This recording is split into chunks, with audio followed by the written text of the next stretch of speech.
What is up, everybody? Welcome back to another episode of Too Pop to Handle. I'm your host, Andrew Nucatola, your pop culture best friend. And as always, I hope you guys are having a fabulous week. I hope you all had fabulous weekends despite, just living through another historical event.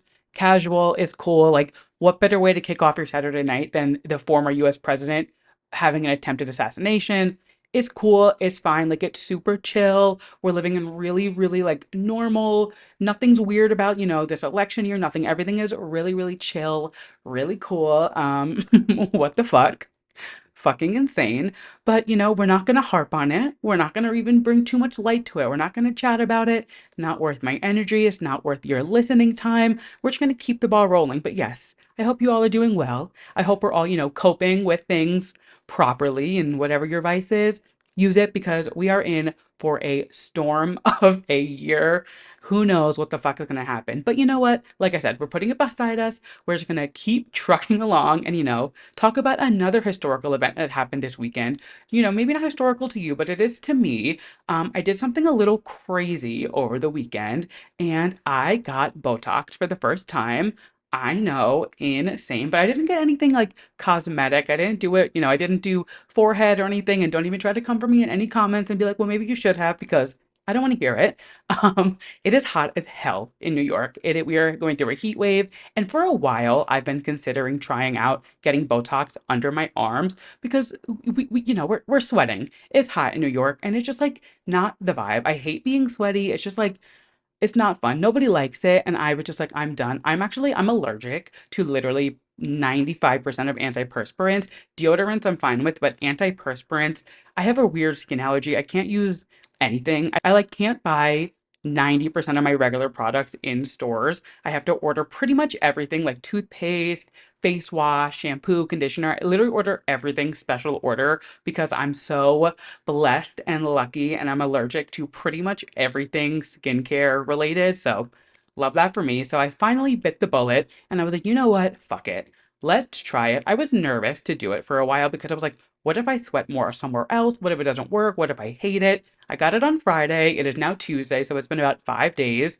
It is already changing my life. I'm not completely stopped sweating. Is this TMI? Like, is this weird to be talking? Whatever. I don't really care. We're already doing it. So it's been like 5 days. Botox takes like 10 days to kick in, usually give or take. So I still have some more time for it to fully activate. But so far, so good. I'm kind of loving it. I haven't noticed like sweat anywhere else. I haven't noticed like any discomfort. The next morning I took a workout class. It was totally fine. There's like a lot of misconceptions that you can't work out after getting Botox, but you can. Like you're fine to do it. Maybe it's not like suggested to do like a HIIT workout or like a Barry's class, but like 9 out of 10 times you're fine to work out after Botox.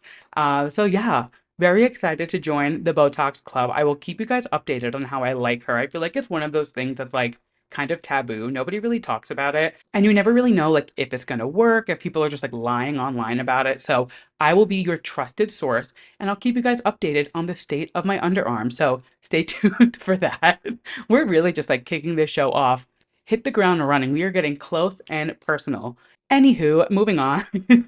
We had a very fun weekend over here at Two Pop to Handle headquarters, that being me and my boyfriend. We kicked off the weekend watching Hannah Berner's new comedy special with my best friend Ashley. She came over, we had a cute little wine night. Just a very wholesome Friday night. We ordered takeout, we drank some wine, I got us some Swedish candy. Like, we were just having like a girls' night, you know what I mean?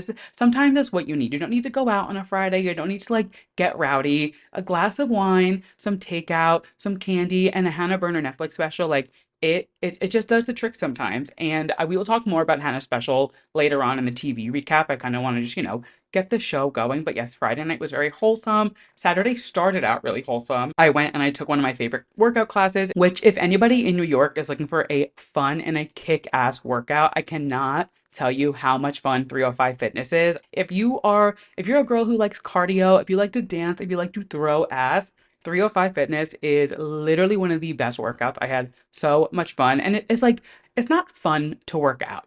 Let's just be real. You know what I mean? Like, working out isn't always enjoyable and like, it's not fun. So when you can find a class that they're just like blasting music, you're shaking ass, you are having fun, club lights going at 10 a.m., 305 is that girl. So if anybody's looking for a new workout class, cannot recommend 305 Fitness enough. And like I said, the day started out very wholesome with the workout class. We did my thing. And then it quickly took a turn. We had plans. We were going on like a cute little double date, super fun, super gay, super cute with Sergio and Jesus from Gay Pride Apparel. We were going to go do a little dinner date, do some drinks. And then on the way there is when the historical event in question that we talked about at the top of the show, the news broke. So we were like, well, dinner and drinks is now turning into less blackout because what the fuck else are we supposed to do when this country is in shambles? So that's exactly what we did. Actually, we did not black out. We were very, we had our fun. We did our things, but nobody blacked out. So, let's give ourselves a pat on the back for that. We went out to dinner at 7 p.m. and we got home at 5 a.m. So God forbid, gay people do anything to a normal capacity. But that was a blast. We were out and about. We were in Hell's Kitchen. We were in the West Village. We went back uptown, went to their apartment. We ended up doing, the typical gay thing where you just watch music videos for, I want to say like 5 hours. Like there was a lot of music videos that were watched. It was like Beyonce's Super Bowl, Lady Gaga Super Bowl, Shakira Super Bowl. We watched Drag Race compilations, Drag Race lip syncs. I think we watched Kesha's Joyride lyric video like maybe 57 times. Like it was if you know, like gay men, their perfect night is just watching music videos and just like, having a good time. So that was the night that we had. We got home at 5 a.m. So that was a blast. But we were not letting Saturday ruin our Sunday, despite getting home Sunday morning. We slept, we rested, we did our thing. We were up and at 'em the next morning and we had a cute little pool day. There's a community pool by us that we didn't know about. I was a little skeptical, but they do clean it every hour and a half. So I was like, you know what? That makes me feel a lot better. Makes me feel a lot cleaner about what we're doing. So it was fun. It was cute. We had a good time. We hung out with the girls, had some drinks, had some fun, and that was our Sunday. It was like a very fun mix of a weekend. We had some wholesome, some not so wholesome, some gay shit. It was fun. It was a good weekend. We had some fun, and now we are here. We're getting through the week. If you're listening to this on release day, congratulations. You made it halfway through the week. If you're listening to this after release day, whatever day it may be, congratulations. You are further into the week than whoever listened to it on Wednesday, and we are just trucking along. We have a lot to talk about, and I am very excited for this week's Drew Releases segment. So let's hop in. If you are new here, I start every show, besides talking about myself, I start every show with my Drew Releases segment, which is my new music that came out last week, and I give you a preview of what's coming up this week. And last week we had one release and one release only, and there's a lot to say about this release. So let's just get right into it because we are talking about Katy Perry's comeback single, Women's World. Now, if you've been listening to the podcast for the past few weeks when she released it, or announced it rather, I've been saying, there's some controversy behind it because you know who was producing it. There was a snippet that came out that didn't sound great. There was a leak that came out that it was fine. It is what it is. And it's out. And there's a lot to say about it. So yeah, let's just dive into it. Is the song good? It's fine. It's not the best song I've ever heard. Is it the worst song I've ever heard? No, but it is leaning a little bit more that way. And before I say anything else, I am a Katy Perry stan. I love Katy. I've been a Katy fan since like one of the boys back in the day. I've seen her on almost every single tour she'd ever done. I love Katy Perry. I was very excited for this release, and I'm still very excited for the album. Don't get me wrong. Now, let's just address the other elephant in the room besides the historical event that occurred this weekend. The song is produced by no other than Dr. Luke, which, I mean, I'm not thrilled about it. Nobody's thrilled about it. And I think that the backlash online about him producing it is warranted. My thing is, the reason people still work with this piece of shit is because he's a good producer. He puts out good music. He's I hate to say he's talented, but like he's has a good track record of putting out good music. He worked on Teenage Dream, which is like one of the best albums, if not the best pop album of our generation. That being said, if you're going to willingly work with a producer who has a known track record of being a rapist, and you are going to release a song about women empowerment, being, living in a woman's world, we're lucky to be living in it, why isn't it better? You know what I mean? Like, I'm not applauding working with Dr. Luke. I am not thrilled about it. I said it last week. I'm going to listen to the song because I love Katy Perry. Like, that's where I'm at. And again, I'm excited for the album. The rest of the snippets honestly sound so good. I don't understand why this was the lead single and why it wasn't better. If you're going to risk your career and your name and now get dragged through the mud for working with this man, and you at least release like a great song.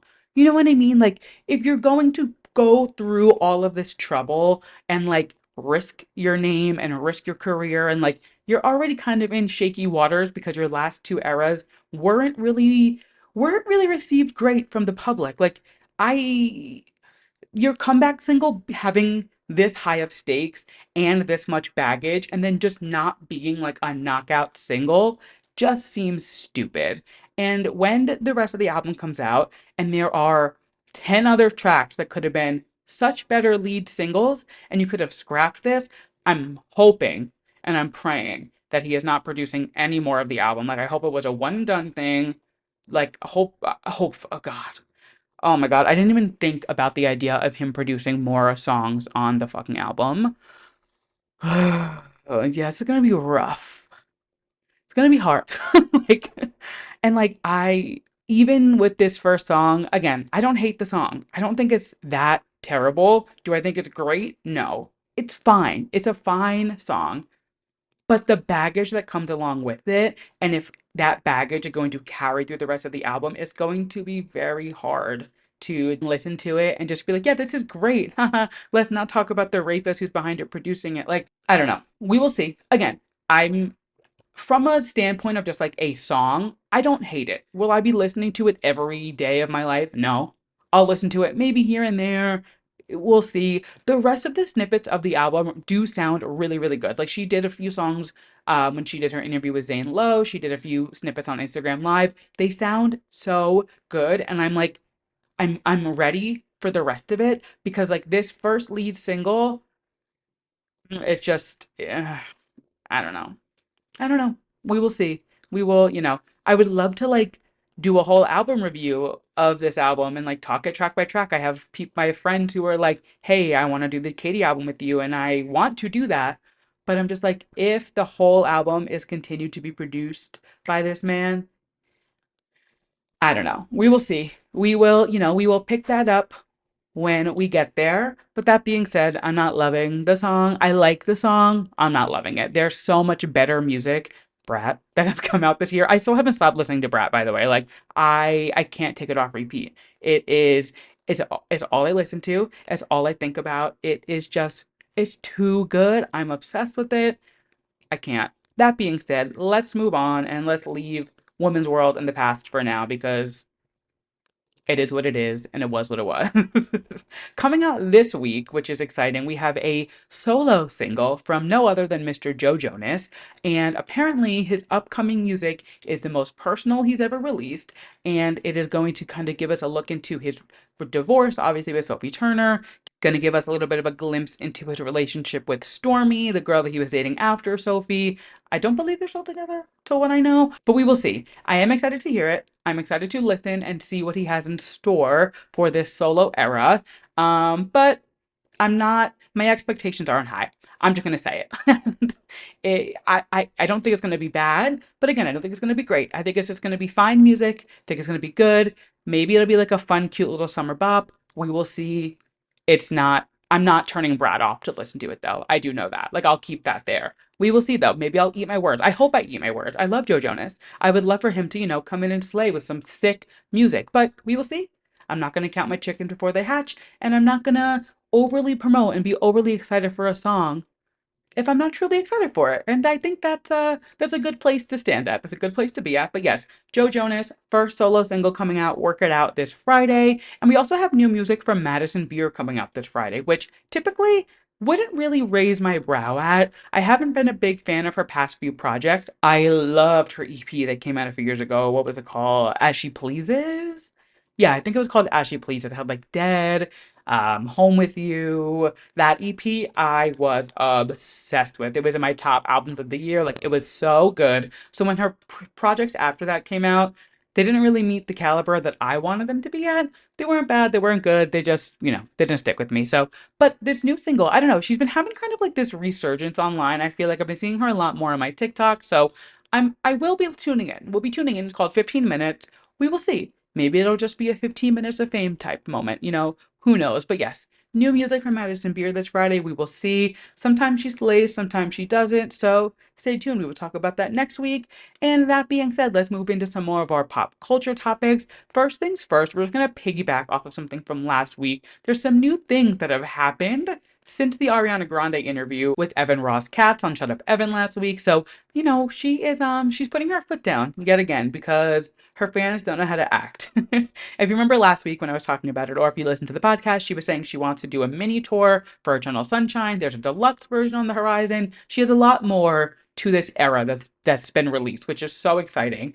And fans ran with it. Fans were going buck wild. New theories were coming out. They were looking into potential venues and they were like, Ariana has this booked for 2025. Like, Ariana's going to release this song on this date, very much like the Easter egg, the Taylor Swiftification of the music industry, where you're just like pulling theories out of your ass and hoping for the best, happened to Ariana. And she took to her Instagram story to say that she is going to pause on anything that is not Wicked related until Wicked comes out. So she is focused on Miss Glinda. She is doing her thing.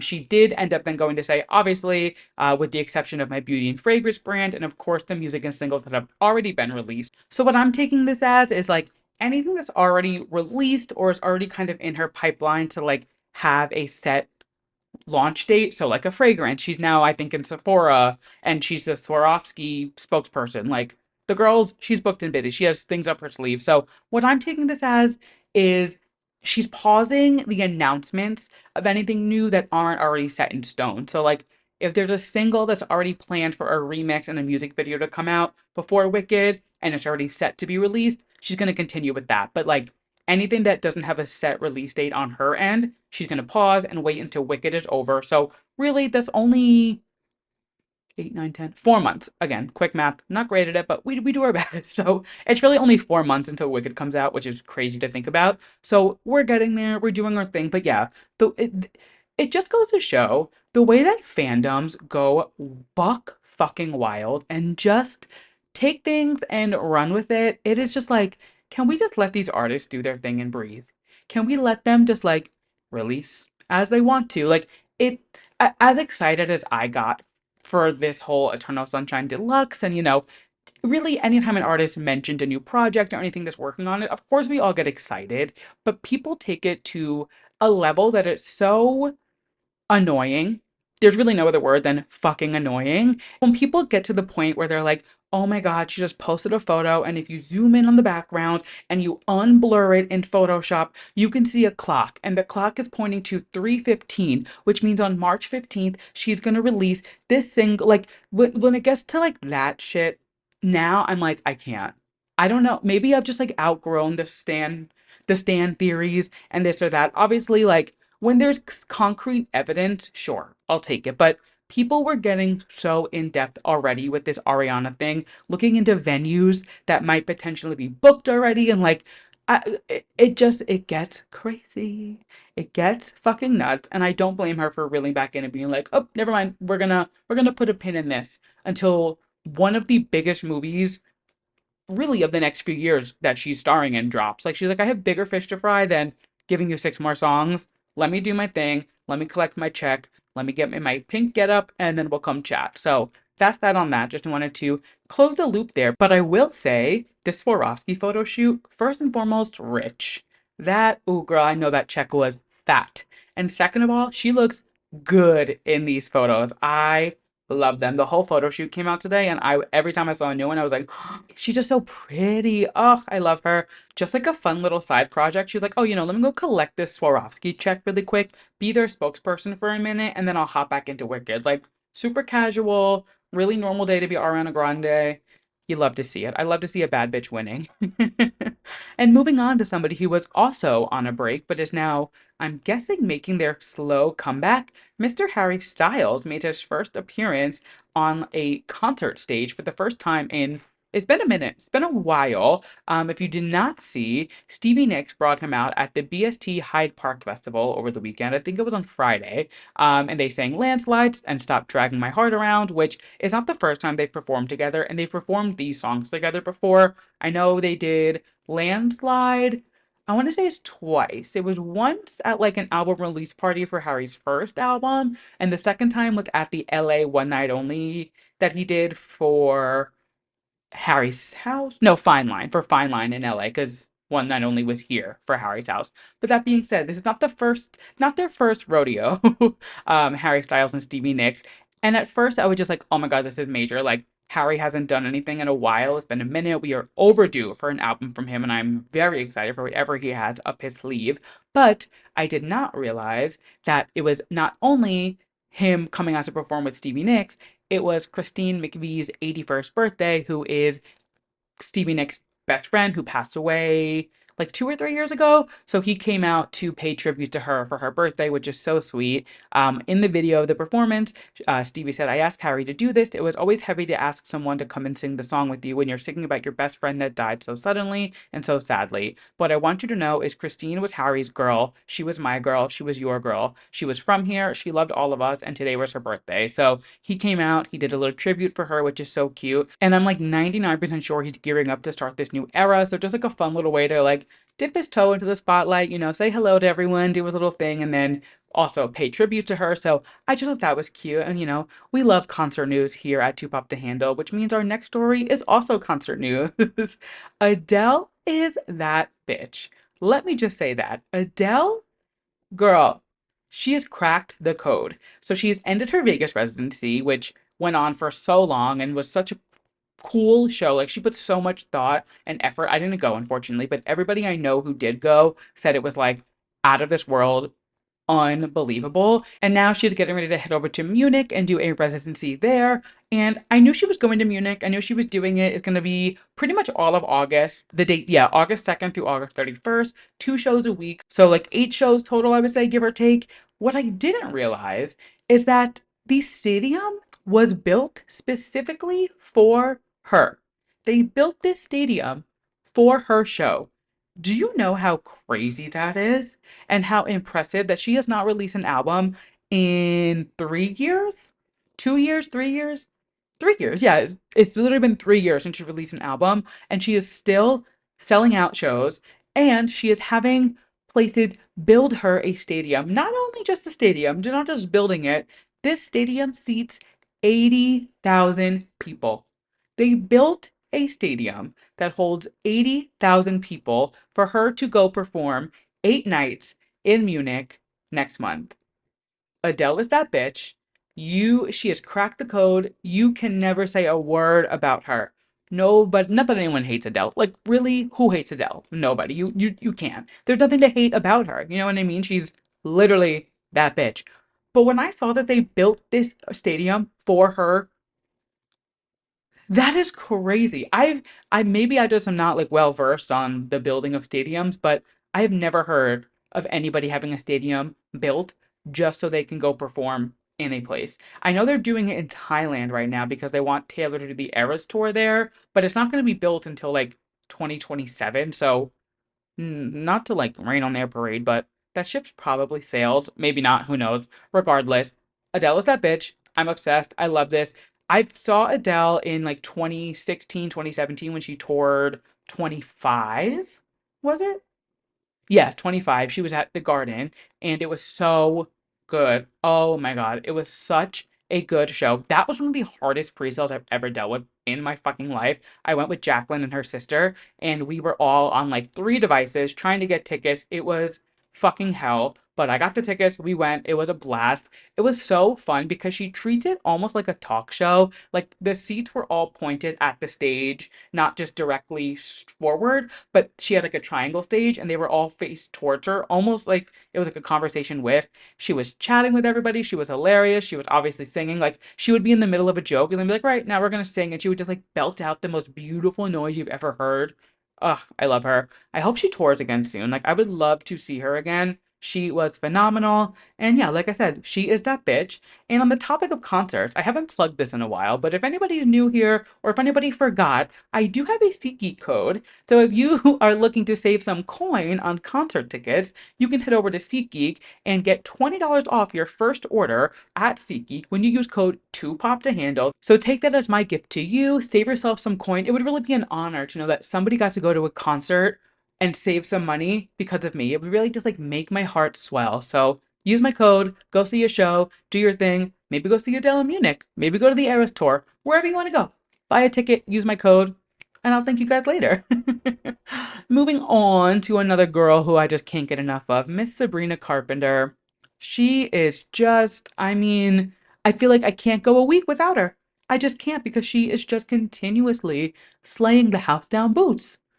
I can't get enough. So this week, not only did she get debuted in an Olympics commercial, looking like Cinderella talking to a little bird, I like an Olympics commercial is crazy.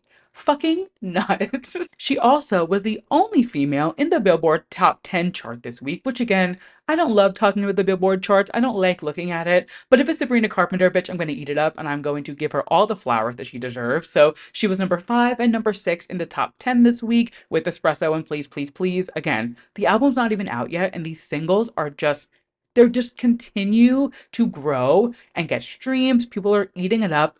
I'm so excited for her album to come out. Like, it's going to be so good. People are so excited for it. I cannot wait to see her later this summer. It really is like Sabrina Summer. She's on top of the world. She's like 5'2" and she's somehow taking over the world. You've got to give it up for her. She is doing the damn thing. Moving along, some other music news, which this was kind of gaggy, I'm not gonna lie, and definitely not somebody I was expecting to talk about on the show. But it is no other than member of the Seven Ring Club, Tayla Parx. So if you did not see, she took it to Twitter to quote tweet a Zach Sang interview that Normani was on. And she said, "It's crazy because I haven't listened to the album yet, and this is how I'm finding out that I'm on it. No credit, no business done. People that I've known forever just dropped my shit and left me off. LOL, okay." And she was responding to the fact that Normani said on the interview that her song Insomnia features her, Brandy, and Victoria Monet. And I guess Taylor was left out of the group chat, had no idea that she was credited on it, no idea that she had any part in it. I believe the song is from a few years ago, so it was kind of like scrapped for a bit, and then they probably just like revisited it when they were putting together this track list. But yeah, like I was like, girl, you couldn't have texted her. You couldn't have DM'd her. I mean, get your flowers. I'm not like saying like don't speak you believe in, but I was like, she just quote tweet Twitter fingers, did her thing and hit send. Which again, I'm not discrediting her for like wanting her credit. Obviously, she should have get mm, knowing the Normani sales, the check wouldn't have been that big anyway. But like she should have at least had something. Maybe send her a floral bouquet. Maybe send her, an edible arrangement, something, Normani, to let her know that, hey, we're using your song on the album. And I'm pretty sure her vocals are literally on the song, which is crazy. I also love the fact that she was like, I haven't listened to the album yet. Like, you and the rest of the world, sis. Which again, I'm not dragging Normani because I did like her album, but like it's just like it's like a funny joke at this point. Like you just have to laugh. Like especially with that release, like there was just so much lore behind it, so much build up just for it to be like, "Oh, there's an album coming out. No promo, no promo, no promo, no promo. The album's out. No promo, no promo, no promo, no promo." Like it, I could write a book. I could write a thesis on the downfall of Normani's career. Unfortunately, I wish it wasn't. She deserves to be bigger than she is, but somebody hates her. Somebody in the music industry was like, "We are not gonna let this bitch succeed." I could write a book. I could. It's fucking insane. Speaking of Mr. Zach Sang, while we're on the topic, and I'm sure you all know where I'm going with this, but what the fuck is going on with Brooke Schofield and Clinton Kane? It's been going on for a few weeks, and I was going to talk about it a few weeks ago when Brooke posted her like 17-part TikTok series, which like go off queen. I love that. I hope your creator fund is killer this month. I was going to talk about it then, but I was like, you know what? What is there to talk about? Like, Brooke is just exposing this man again for the shit that went down. If you don't know, I'll give you the TLDR really quick. Essentially, Brooke Schofield was dating Clinton Kane. He's a singer. He got big on TikTok, I think. I've never listened to him. I don't know who he is other than being Brooke Schofield's lying ass ex boyfriend. That being said, he lied to her the entire relationship about his mom being dead, about being from Australia. I think he said his dad was dead as well. And like he would just constantly use that to like his advantage. And like Brooke would say, like, the way I imagine it is like Brooke would like get in a car and Clinton would be like, oh my God, that's the same kind of car that hit my mom when she was killed. I can't get in that car. Why would you do that? Or like Brooke would like be like, oh, it's Mother's Day. I'm sending my mom some flowers. And he'd be like, what do you mean? It's not fair that you have your mom and my mom's dead. Mind you, his mom is alive and well. Like literally fine. He's not from Australia. He pretty much just like made up the story and he's still running with it. And the whole thing got exposed on Zach saying, which is where it ties into the Normani of it all. Got exposed on Zach saying Brooke just finally did a whole expose because Clinton decided to open his crusty little mouth and say, imagine a relationship ending 2 years ago and your ex is still yapping about it. So she was like, you want me to yap, bitch? 17-part TikTok. A week or two goes by. She does her thing. We're all Team Brooke. I'm still Team Brooke. I mean, Brooke Schofield could do no wrong in my eyes. They could never make me hate her.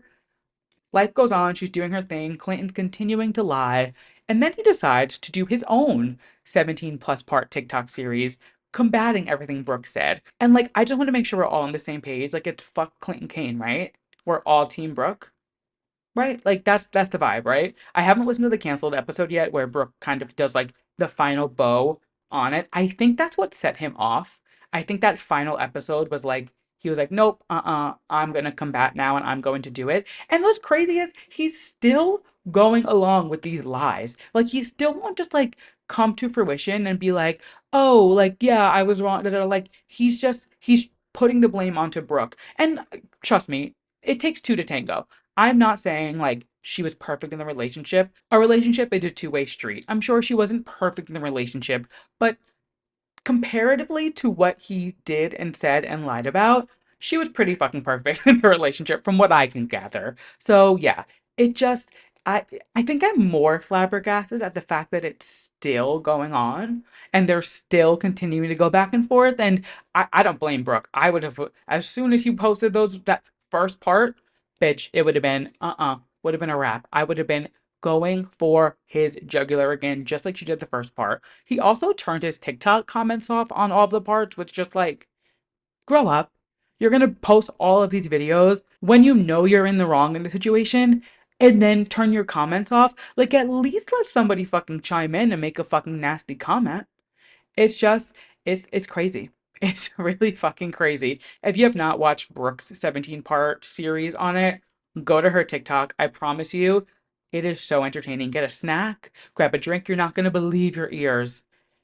It's fucking crazy. But it felt wrong to not comment on it, especially after this week with everything transpiring. I was like, let's talk about it because I feel like these girls, the ones who are listening, feel like you guys are also in on it. You guys know the tea, so it just felt wrong. And tell me what you're thinking. Let's talk about it. Send me a DM, tweet me. Let's chit chat about how Brooke Schofield is right and Clinton Kane is wrong.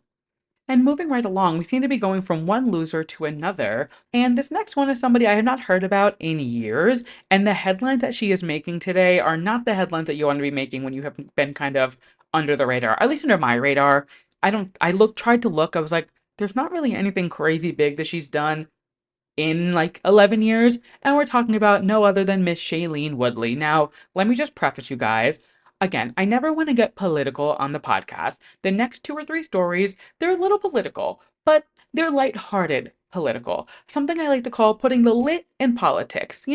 Let's have fun. Let's chat about it. If we don't laugh, we will cry. But yes, Shailene Woodley shared Melania Trump's statement about him getting attempted to be assassinated to her story, just kind of outing herself as a Trump supporter. What I'm more hung up on and like what I'm questioning is where this pipeline of like holistic, hippie, natural girly to MAGA pipeline came from. And I'm not the only one saying this because as soon as I saw Shailene Woodley's name pop up with this tagline, I went to the quote tweets of like whatever article I saw, and everybody was saying they were like, it's always the weird woohoo hippie girls. It's always like the crunchy, I don't take modern medicine, I go to the woods and I forage for my foods. Like, it's always that girl who was super like not materialistic, making her own foods, like doing her own medicine and things like that, and like not believing in modern healthcare, who is now like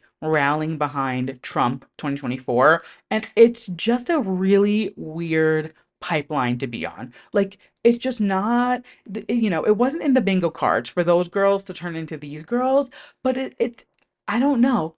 It's very weird, very strange. And maybe it's like these natural medicines they're taking that are just like rewiring something in their brain that's making them feel a little, little crazy, little woohoo. I don't know. Something's weird. Something is not adding up. We are living in such a weird fucking time.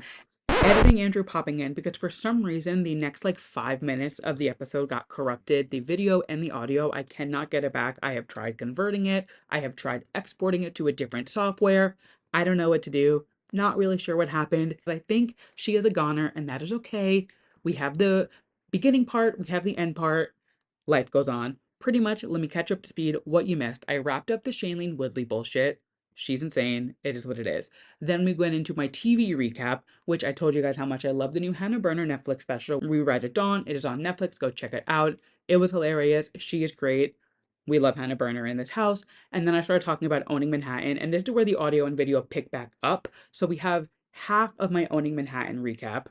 I don't know. Essentially, what you missed. Very happy that Judy's getting divorced. Jonathan is an asshole, and that is where the rest of the episode picks up. Again, I apologize. I don't know what happened.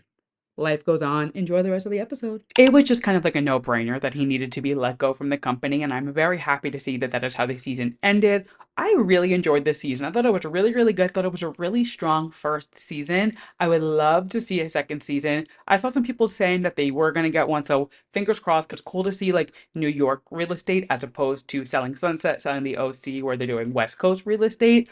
I really liked it. Again, if you're into Selling Sunset and you're into like that real estate kind of drama reality show type thing, it's a good watch. Is it the best reality show I've ever seen? No, but we're not here for the best reality show. We're here for a trashy, fun, quick little watch, and that's exactly what this was. I loved it. It was very, very good. Definitely check it out. Next up on our list is no other than the Kardashians, and all I'm going to say is they could never make me hate Gypsy Rose Blanchard. I don't care what the situation is. Obviously, there are other things that happen in the episode. Whatever.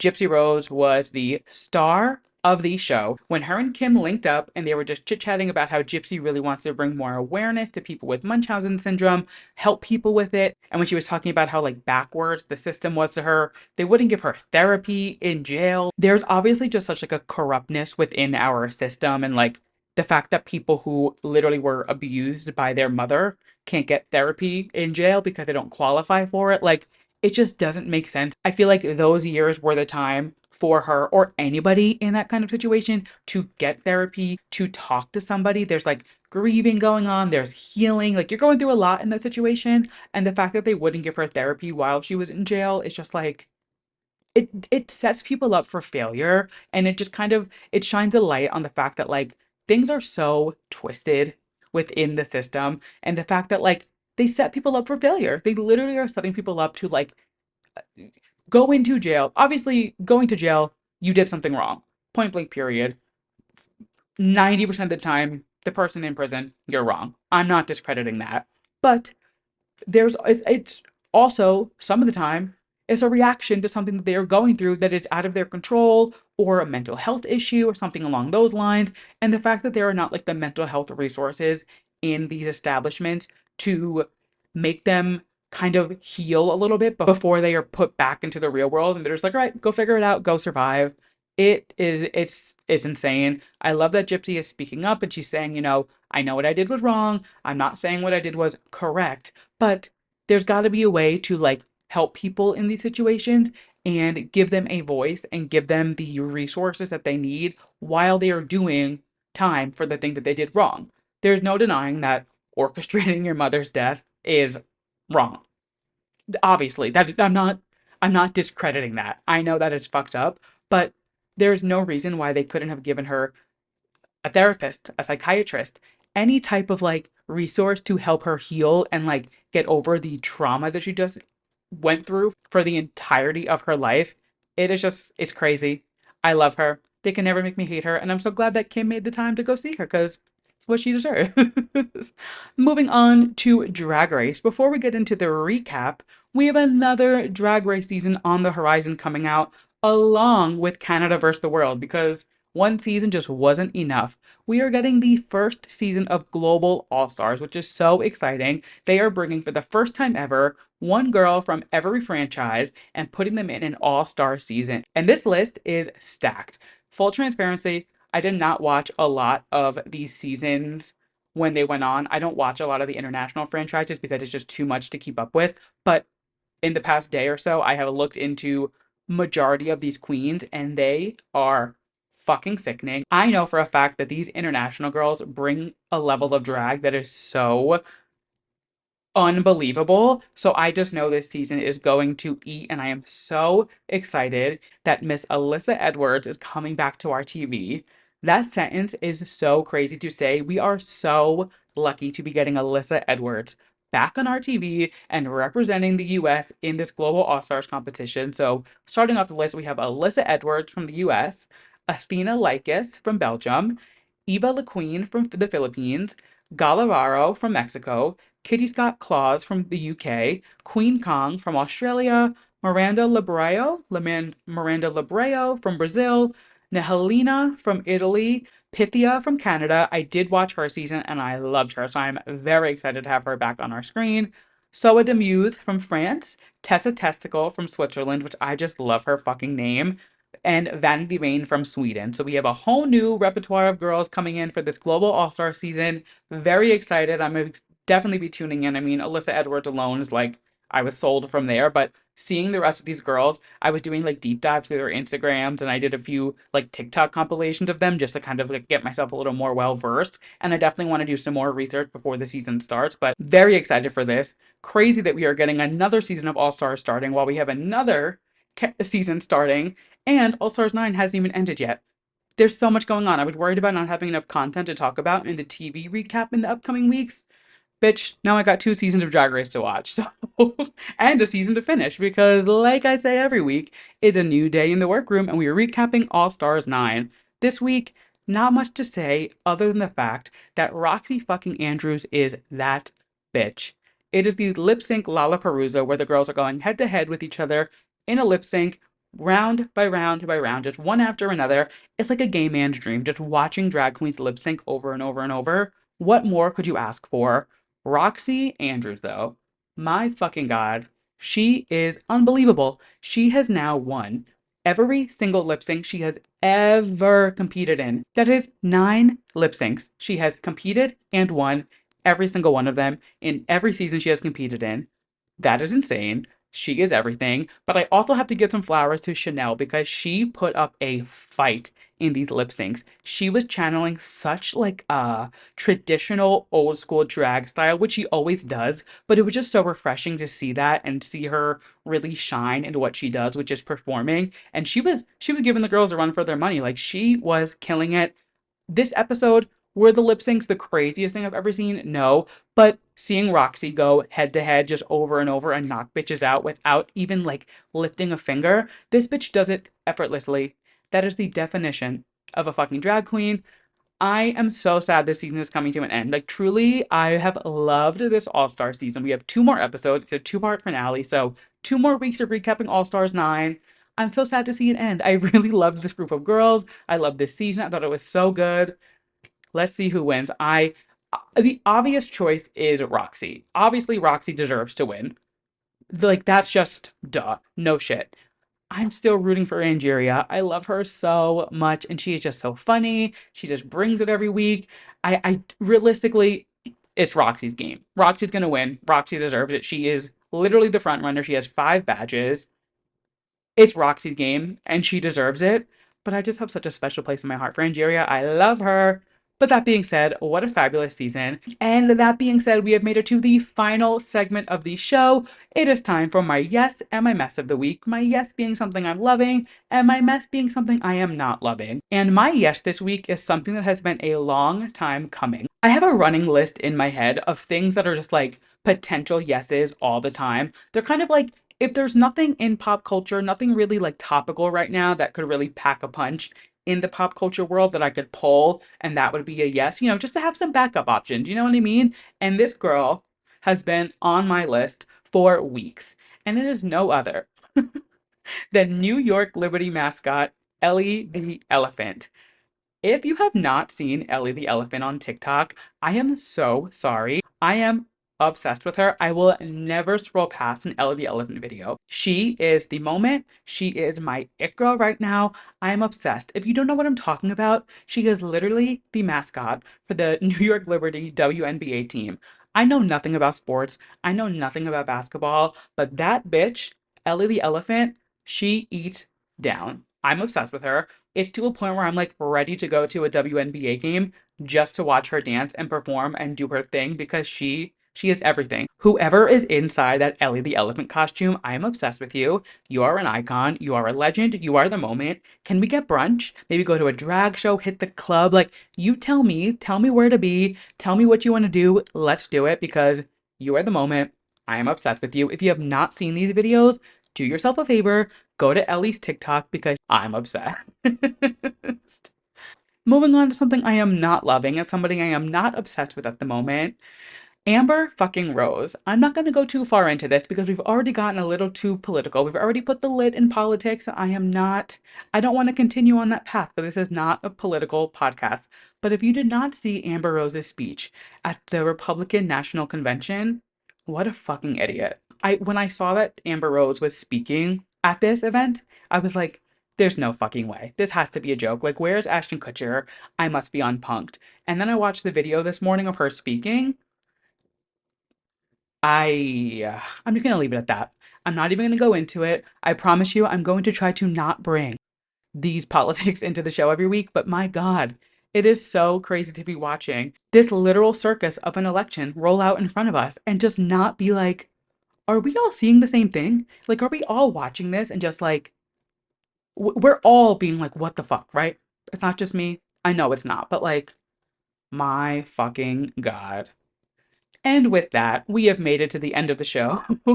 Thank you guys so much for listening to this week's episode of Too Pop to Handle. If you like what you heard and you're listening to us as a podcast, make sure you leave us a 5-star rating, leave us a review. It really does help the podcast so much. If you're watching us on YouTube, make sure you hit the subscribe button, give us a like, hit the bell, all the things, hit all the buttons, everything but dislike. You guys know the drill at this point. And I say it every week. If everybody listening to this sends it to one friend, I will double the listeners. It is simple math. Hit the share, send it to a friend, post it on your story, tag me. I would love to see that you're listening to it. Let me know what you're thinking. Let's chat.